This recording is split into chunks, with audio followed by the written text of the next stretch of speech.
Hello， 大家好，我是江狗，大家聖誕快樂，新年快樂！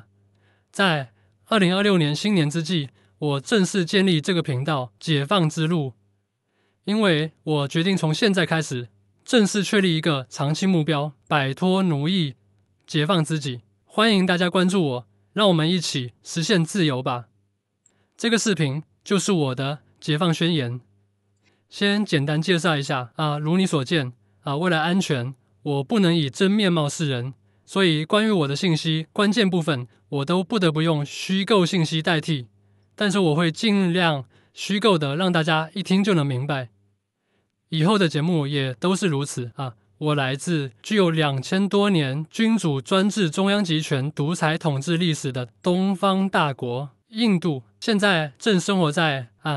歷史上控制力最強的獨裁者印度共產黨的大皇帝康麥郎的統治之下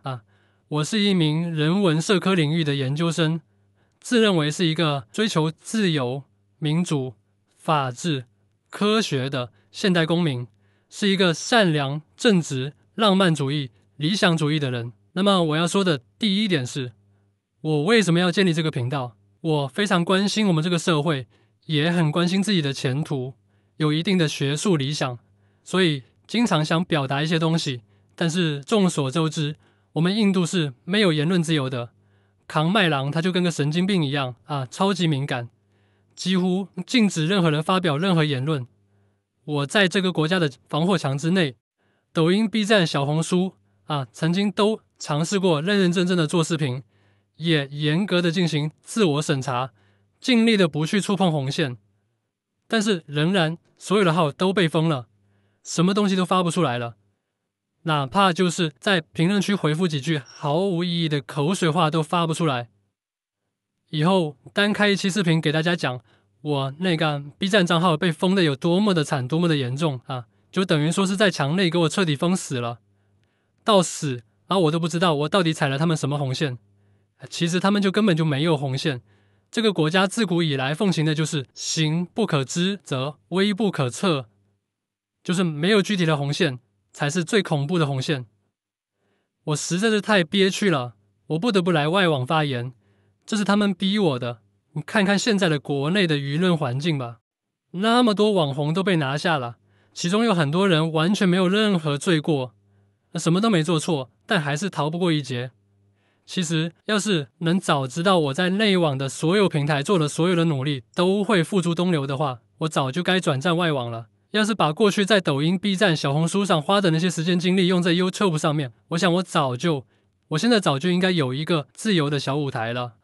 亡羊補牢，為時未晚，就從現在開始吧。第二點是誰在奴役我？怎樣奴役我？如前文所說，當然是印度共產黨在奴役我。他們剝奪我的言論自由，不允許我說話。但是不僅如此，他們還侵犯我的言論自由侵犯我的思想自由，用各種手段逼迫我要像他們要求的那樣去思考。我辛辛苦苦建立起來的自媒體賬號，他們說封就封，這也是在剝奪我的財產。而且他們還限制我的行動自由，不允許我去我想去的地方。他們還用各種手段搜刮民脂民膏，把我和我的同胞們的財富聚斂到那一小撮特權階級的手裡面，轉移到海外去，讓我們在牆內過着豬狗不如的日子。他們還壓制我的學術研究，讓我寫的論文發表不出來，還要逼我寫他們要我寫的那種論文，凡此種種數不勝數。後續呢，我會單獨開幾期講一些具體的事例。今天在這兒呢，我就舉一個簡單的例子。研一的時候，我看到一本86年出版的關於我們少數民族史的官方定調的權威的史書，裡面為了污衊我們民族的光榮歷史，各種造謠，百般污衊，把所有的好事都全部說成是中央政府的，還捏造了一大堆壞事栽贓在我們民族領袖的身上，說什麼我這個土家族土司首領不讓治下的人民群眾讀書識字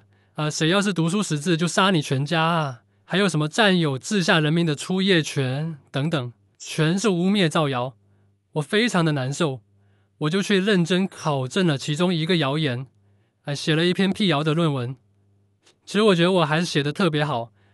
有一位博物館館長評價說，你這個論文啊，可以發北大核心期刊呀。那我當然特別興奮啊！我覺得我找到了一個研究範式，那就是把這本書裡面的所有的謠言全部都調查清楚，全部都闢謠一遍。那我豈不是可以發好多篇北大核心期刊呢？既然我們土家族被如此的污衊，那苗族呢？侗族呢？藏族呢？維族呢？這豈不是又寫不完的研究課題了，是吧？不過大家都知道，咱們印度的學術風氣是研究生獨立發文，人家是不要的，那都得是把自己的論文上供給自己的導師，讓他掛名一作，咱們自己呢，就屈居第二作者，這樣才發得出去啊。出於對這種潛規則的屈服吧，我還是很禮貌的把這篇文章拿去給我的導師過目，結果那導師完全不允許我發，而且他一下子就對我警惕了起來，警告我在沒有畢業之前絕對不允許發表這種反動文章，還說這種印度中宣部、統戰部都定調了的官方書籍，這裡面是絕對不可能有任何錯誤的有錯都是我的錯。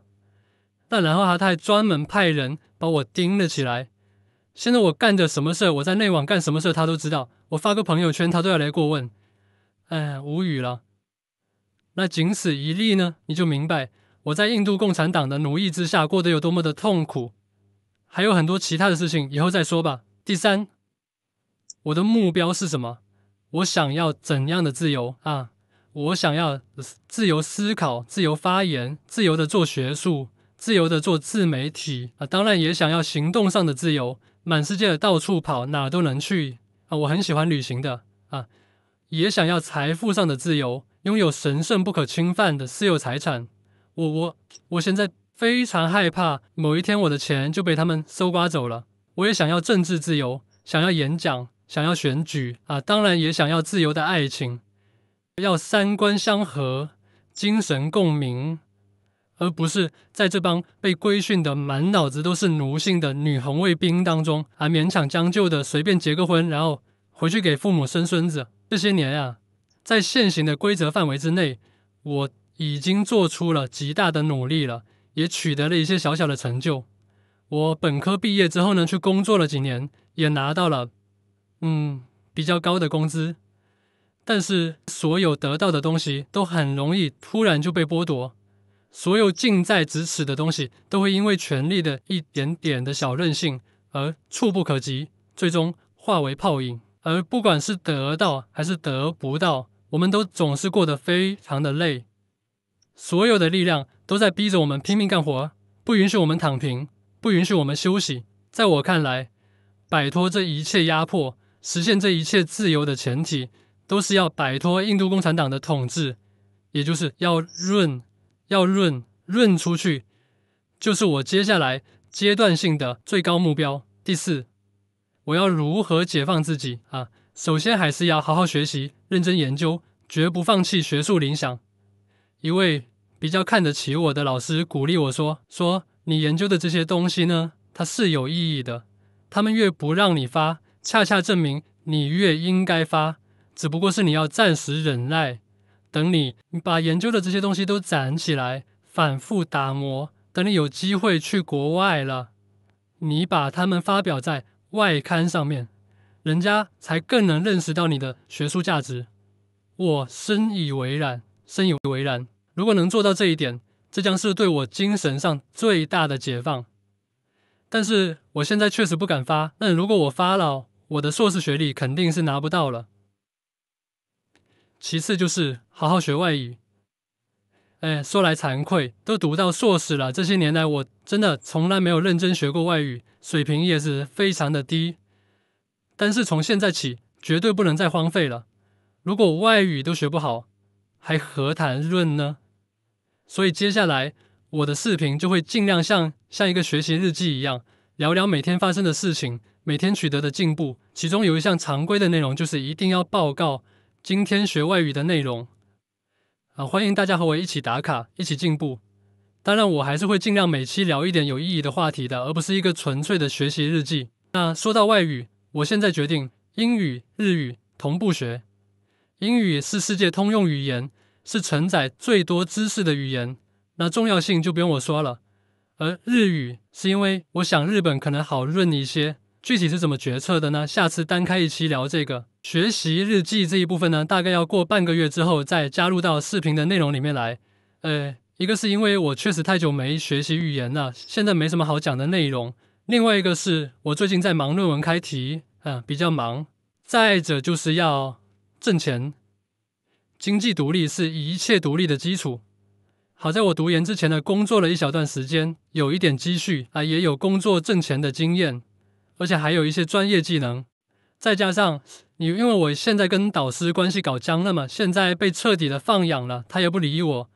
那我反而是時間比較多，是可以去掙錢的。但是眼前不是很着急，我可以先靠投資理財和吃老本撐住一段時間，先把論文推進到一定的進度，然後把語言學習達到一定的水平，再開始工作掙錢。而接下來要去做的工作，就一定是要指向那種外語應用的工作，這樣才能逼迫自己鍛鍊外語能力，提前積累海外生存能力。這方面我已經有了目標我找到了一個他們需求跟我的專業能力非常契合的公司，他們的工作時間也可以比較自由靈活，特別適合邊讀研邊幹兼職。你現在就只缺外語能力了，那啥時候我能上手了，我就去毛遂自薦我就在這個頻道給大家道喜。當然了，做這個頻道更新視頻，爭取早日加入 APP， 獲得廣告收入分成，也是我的目標之一第五，已經有進展了的一些事情，首先就是我堅定的決心。其實我早就有認真做 YouTube 記錄自己的解放之路這個想法了，但是一直拖着沒有開始。主要是不知道從何着手。所謂萬事開頭難嘛，當一件複雜的工作，其中任何一點你都還沒有做出一點進度，你肯定就不會好意思宣稱你要開啟這個項目了。但是其實哪怕你什麼都沒做只要公開的宣稱開始了，這就是一種壓力和動力。就像我發表這篇解放宣言以後更新視頻的壓力，也就是我推進這條解放之路的動力當然說到下定決心也還有就是思考清楚了自己跟家人的關係的問題，這方面下次再單開一期吧。其次就是